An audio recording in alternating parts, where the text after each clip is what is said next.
Middle east के हालात वैसे तो हमेशा से ही काफी उलझे रहे हैं, लेकिन हाल ही में एक बड़े बदलाव ने फिर से लोगों की नजरें इस ओर खींच ली हैं। हिजबुल्लाह के सबसे चर्चित नेता हसन नसरल्लाह की मौत के बाद अब शेख नईम कासिम को हिजबुल्लाह की कमान सौंप दी गई है। हिजबुल्लाह और इजराइल के बीच चल रही जंग में अब नईम कासिम का रोल क्या रहेगा? क्या हिजबुल्लाह की रणनीति में कोई बड़ा बदलाव आएगा? और आखिर ये शेख नईम कासिम हैं कौन?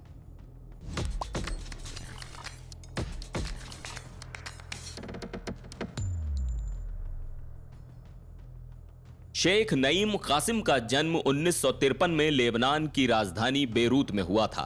नईम कासिम का परिवार दक्षिण लेबनान से ताल्लुक रखता है।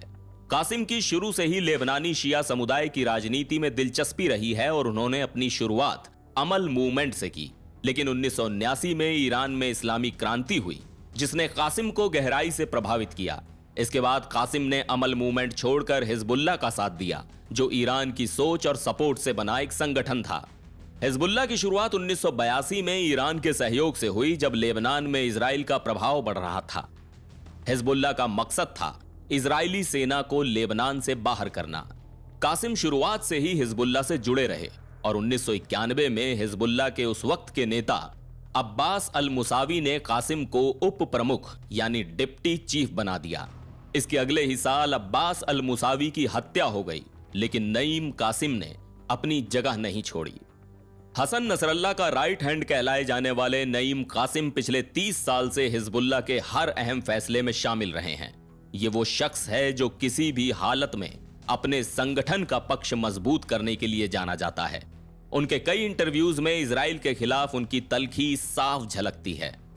8 अक्टूबर को एक खास बयान में नईम कासिम ने कहा कि हिजबुल्लाह ये जंग कभी हारने वाला नहीं है। कासिम का कहना था कि ये लड़ाई इस बात की है कि कौन पहले घुटने टेकता है, और हिजबुल्लाह घुटने टेकने वालों में से नहीं है। इजराइल के खिलाफ कासिम का रुख काफी सख्त रहा है। हाल ही में कासिम ने कहा कि इजरायली हमले चाहे कितने भी क्यों ना हों, हिजबुल्लाह की ताकत को कम नहीं किया जा सकता। यह बयान ऐसे वक्त में आया जब हसन नसरल्लाह की मौत के बाद हिजबुल्लाह के एक बड़े नेता हाशिम सैफुद्दीन पर इजराइल का निशाना लगा और कुछ दिन बाद उनकी मौत की पुष्टि भी कर दी गई। पहली बार ऐसा हुआ है कि नईम कासिम ने अपनी जंग खत्म करने के लिए गाजा के शांति समझौते को अपनी शर्त नहीं रखा।